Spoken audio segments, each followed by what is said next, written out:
Good morning, everybody. Welcome to Sports Shorts Daily. Ronnie Rants alongside Tommy Krysan here as TK's over at Tremonti's Lead Seafood on this Friday morning, getting ready for the big weekend. Tailgating, high school football, party trays, NFL. People are stopping by Tremonti's not only to get lunch, but to get their food for the weekend.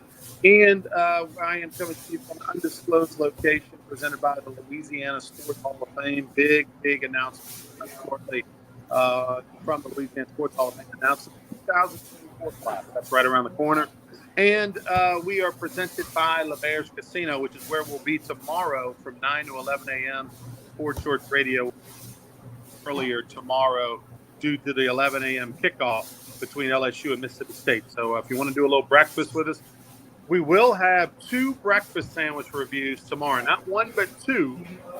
I had a breakfast sandwich earlier this week that I want to talk about on the air, and then we'll have one from the Barstool Sportsbook live between 9 and 10 a.m. tomorrow. I'll be eating breakfast over there at the Barstool Sportsbook. We'll break down their breakfast sandwich review, but I also have a fast food one that you're not going to want to miss that we'll talk about on air tomorrow over at Barstool Sportsbook inside LaBerge. All right, TK, last night, Thursday night football, it was a good one from a standpoint if you like offense, high scoring, over 60 points. If you had the over, you cashed your ticket at the window. Devontae Smith, the Amite High star, the former Heisman Trophy winner from Alabama, had a big game, a couple of big catches. Jalen Hurts, managed the game, did his part. He threw for just under 200 yards. He rushed for another 35. He had a big bomb to Devontae for a touchdown. That was a separator in the game. They survived Kirk Cousins, 4 touchdowns and 360 yards. And, oh, by the way, Jordan Jefferson, back-to-back games over 150 yards to start the season. Yeah, he really did. Ryan, I want to mention first, I saw Mike Tremonti this morning. He was here at Tremonti's briefly, and for those that don't know, he had a liver transplant about 5 or 6 weeks ago, and he just got home this week, and he's got to kind of pretty much be isolated. He had the mask on. He was only here for about 3 or 4 minutes. I was lucky to see him and have a quick talk, and he lives not far from Tremonti's, and his wife had driven him over here. So thanks to all the people that said some prayers for him when we asked for that a few weeks back, and he's feeling good, he's looking good, and he didn't have the beard no more, so that was kind of, I could tell even though he had the mask. So awesome, good to see Mike Tremonti out and about and feeling good. We hope it keeps up. Last night, Ronnie, kind of, the game was on Amazon, right? Well, I have an Amazon Prime account, so I go to watch the game, and it won't let me do it. So I was tooling all around. You can't. I got a business Amazon Prime account for TK Enterprise. It won't let you do it unless you have a personal Prime. I'm like, how dumb is that? So I didn't watch I did the Gamecast thing at ESPN, so I knew what was happening, and I saw all that stuff. But yeah, 6.5 point favorite. They win by 6. Right there for making everybody sweat it out a little bit. As you said, it was definitely an over game. But Cousins again doesn't win in prime time. Jalen Hurts, man, a lot of conversation. Is he the flashiest quarterback? No. Does he get the job done? Yes, in lots of ways. And that's two teams that are going to win a lot of football games. But the Eagles now 2-0, so they're fired up. Jefferson, it's just incredible. Such a good story, right? In the sense that Jamar Chase was supposed to be the 5-star. He was supposed to be the next superstar in the NFL. And he's definitely not disappointed. Great career with the Cincinnati Bengals, and he is arguably, one of the top 3 or 4 wide receivers in the league. But Jefferson is a guy who his story is one of, it's a storybook. This is a guy who literally he was going to Southeastern, right, Tommy? Like that was. It was like a 3-star. If anybody who believes in the star stuff. Yeah, I think he was actually a 2-star. Well, and the star stuff's relatively accurate. There's a few misses like in anything, but 2-star, maybe got bumped up to a 3, but that was it. And you're right. He was supposed to go play in Strawberry Stadium for the Lions, and ends up, excelling at LSU, and now he sets a milestone last night. The quickest guy to 5,000 yards receiving, or he tied it in a number of games, and the youngest guy to get there because he's only 25 years old. So, man, whatever they're paying him, it's not enough. It's a great story. great for LSU, great for he and his family. But he's quite the receiver. And, Kirk Cousins, the guy we saw on the quarterback Netflix special, he gets the ball to him. There's no question about that. 11 catches for 159 yards was the number last night for Jefferson. And the thing I'll say about it is, LSU, you go back over the last 10 years ago, the 03 season or the 13 season, you had Zach Mettenberger with a 3,000-plus yard passing year. You had Landry with 1,000 yards catching. Beckham with 1,000 yards receiving. You had Hill with 1,000-yard rushing. We thought that was the greatest offensive year we were ever going to see, and of course that was surpassed by Joe Burrow and company in 2019. Well, OBJ, who, because he played in New York for the Giants and because he had the famous one-handed catch and was a great player, he kind of became like the bar for LSU wide receivers. Like, he became the guy. Then at the same time as he's doing it, you got this blue-collar guy in Jarvis Landry who's over there just catching 100 balls a year, and in Cleveland and Miami, and he's going about his business, and all of a sudden we got these two cats. Well, they've been surpassed now by Jefferson and Chase. And OBJ is still in the league, but they're, obviously in the back end of their career. They're not the players they once were due to injuries and time. And here we are with this new group with Chase and Jefferson. I mean, the LSU wide receiver brand is unbelievable.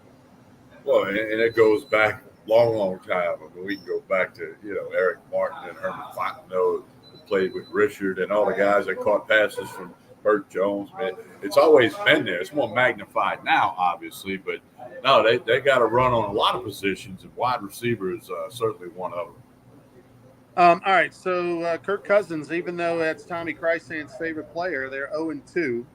And not a good start for the Minnesota Vikings. And the Eagles win two close ones. They are now 2-0, the Super Bowl team representing the NFC. Let's move on to college football for a minute. Big story yesterday, Colorado State. This is a game featuring a Colorado Buffaloes team. That's the story of the year. 2-0 start. They're taking on their in-state rival. Earlier at the beginning of the week, I believe they were a 22.5-point favorite, was what I saw earlier in the week. Not sure where that's moved to. But the Rams versus the Buffaloes, friendly rivalry, 3-touchdown favorite, an opportunity, ho-hum. Supposed to be a ho-hum game, not a big deal. Well, all of a sudden, Jay Norvell, the head coach for Colorado State, don't know what he was thinking, Tommy. He decided to poke the bear, in this case, poke the buffalo, which you never should do. And he makes some comments kind of dogging Dion, where he went into a meeting with ESPN. He said, let me take off my hat, my sunglasses, and all. My mama raised me better. Take the Colorado Buffaloes minus 22.5 or whatever the line is. They are going to continue to score, Tommy. Yeah, I took that strong on my podcast, Talking Sports with TK, when we did our picks, and all of those podcasts are available now. But you're right. I mean, Jay Norvell, by the way, Matt Mummy's the offensive coordinator at Colorado State. Of course, we were around him. He's the son of Hal Mummy, the years we spent at Southeastern. But, I don't know what Norvell was thinking, especially going on the road, knowing he's a 3-touchdown plus underdog. And it has moved up a little bit. I've seen 23.5, 24 since the comments by Norvell. Right, but of course. And it's a late game. It's like a 9 o'clock kick, Louisiana time. So you're going to be able to, watch LSU during the day and do what you got to do to get home and relax and put on the Buffaloes. But Dion continues to bring attention to that school, to that athletic department, to that football. It's talking about bringing baseball back now. They haven't had baseball in like 25 years in Colorado. It's talking about bringing it back now because of going to the Big 12 and all this money they're getting because Dion's rolling in. But, and I heard an interview this morning with Louis Riddick. He's an NFL commentator. In fact, he's working the Colorado game. He was a teammate of Deion Sanders in the NFL. And he said, believe me, this guy knows the game of football, offense and defense. Yeah, he's prime time and he's dancing into the end zone. He's doing all that. But according to Louis Riddick, he's got a high football IQ. and he's got a good coaching staff, and he got the mindset. He has fixed the mindset for this Colorado team, and now that after this week they got to play Oregon and USC coming up, or USC and Oregon. I forget which order. So we'll learn a little more there because they're gonna pound Colorado State. But you said it weeks ago. It's the story of the year in college football. They won 2 games. They won 1 last year, and it's got all the attention of the college football world, especially this weekend when there's so many large spreads among the top 25, 20 plus, 30 plus point spreads. So I'm telling you, I'll be in front of the TV. I mean, I can't wait to see what Colorado does and how do they continue to roll, and it'll be more interesting in the coming weeks. But it'll be fun Saturday night. Yeah, they took. I mean, hey, thanks, Jay. You took a game that was kind of like, I'm just going to see what the score is, and Colorado's going to win. Just curious. Can't wait till they play USC. Now you care, right? Now you care about this game. Whitlock, the sports writer, he on his show, he had Warren Sapp, he had Seth Joyner, and he had Brett Favre on last week, and they were talking about Deion, and this was before the Nebraska game. And they were talking about Deion, and they obviously Sapp is all in, right? He went and spent some time in Boulder with the team and watched him behind the scenes. Was there in Fort Worth when they took on TCU. Brett Favre was complimentary and said all the right things. Basically, Whitlock, the only thing that he said was, and he's a guy who has changed his stripes over the year. He's kind of like a conservative, Republican, Christian guy who has a different take than the one you would think. And he said that he thought his arrogance would catch up to him over time as a leader of a program, that you couldn't sustain this, the cockiness and that bravado and everything, that wouldn't play over a long period of time at the highest level in college football as a leader of men. The other guys on the panel disagreed because they felt like they knew him personally, right? These were guys that have known him. They're his similar age. They played against him, played with him in all-star games. They've known the guy and felt like, they've seen him behind the scenes. And Warren Sapp said when Deion Sanders walks into the meeting room with his team, they are in a trance. The players are in a trance. They're laser focused. They buy into everything he says. They do everything he says. And yeah, he wears the sunglasses and he's got the Mr. T starter kit gold chains and all that stuff. And it may not be your cup of tea, relative to, Whitlock was like, well, at the press conference, he talked about himself and he talked about his son, and he didn't even talk about his other kids on the team until like on Monday and all this stuff. And all that's true. But in this day and age, in the modern 2023, with the type of player and the type of society and the type of NIL and look at me and all that's going on out there, it plays and it's buying in. And I have no doubt in my mind, Tommy, that he is going to continue to have success at Colorado or wherever he ends up next. Well, one of the reasons he's going to have success is he's going to be able to recruit like crazy. I mean, he gets into the Big 12. Kids are going to want to go play for Colorado. They're going to want to play for Deion. And, and we'll see how long he stays at Colorado. Maybe it's a long time. Who knows? But he's going to be able to recruit. If he gets players and he keeps a good coaching staff with him, because the other thing that's going to happen, Ronnie, his coaches, because of their success, are going to get other offers, be it coordinators or head jobs or smaller schools. So he's going to experience what lots of success brings. And we've seen LSU lose coaches. We've seen Alabama, everybody, the Clemson, all these guys, Oklahoma, coaches leave for bigger and better opportunities. So that's going to play in the future as well. But I'm in the corner of I'm not going to be surprised at whatever he accomplishes. Now, if they win tomorrow night, and they get trounced by Oregon and Southern Cal, I'm still going to pay attention to how they're going to do, because how he reacts to adversity, how his team reacts to adversity, will be a telltale story. So I'm in the corner to say I can't wait to see how this goes forward. Yeah, no, it's the story of the year. And look, I'm curious to see when Deion's sons are done playing college, does he have the juice? Does he have the fire to sustain. He's a guy who doesn't need it financially. He doesn't need the money that they're paying him financially. He's set for life. He's already had, toes amputated. He's got, health issues with his legs and feet. When his sons are gone and he has shocked the world and he's accomplished great things, and let's say Colorado wins, 8, 9, 10 games and makes a bowl game and every game's sold out, is he going to have the juice 3, 4 years from now to keep going, or is he just going to say, "Hey, I did what I wanted"? Because obviously, it's different when you got your sons involved. Well, and that goes back to what Jason Whitlock said. And I'm a fan of Whitlock. I've been on and off with him over the years, but I'm a fan of his, and I think he brings a lot of good stuff to the table. Not only with his sons that you just point out, but can you just sustain that bravado and that swag and all of that, going forward over a long period of time. Yeah, even if they get whipped by Oregon and Southern Cal, they might still be cocky the rest of the year, and they'll win some other games. Keep in mind, they only won one last year. So it's not going to not be a top story in college football for years to come, but it'll be interesting to see where are we at 3 years from now, 4 years from now. Where's that program at? Where's Dion at? Or his kids in the NFL and he wants to go see that. I don't know. You would think he's set financially, so it's definitely a story that people are paying attention to nationwide. And you know what? The benefit is college football as a whole. The benefit is certainly Colorado University.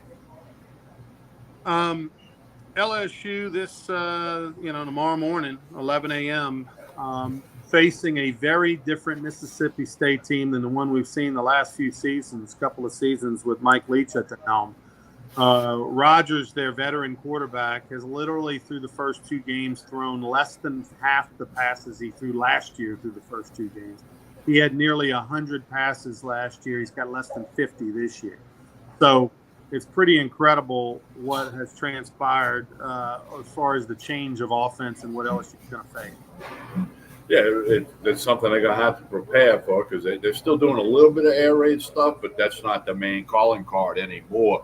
And it's an odd situation with the untimely death of Mike Leach, but they're still SEC football players. Mississippi State's Mississippi State. Every year they beat somebody that they're not supposed to beat.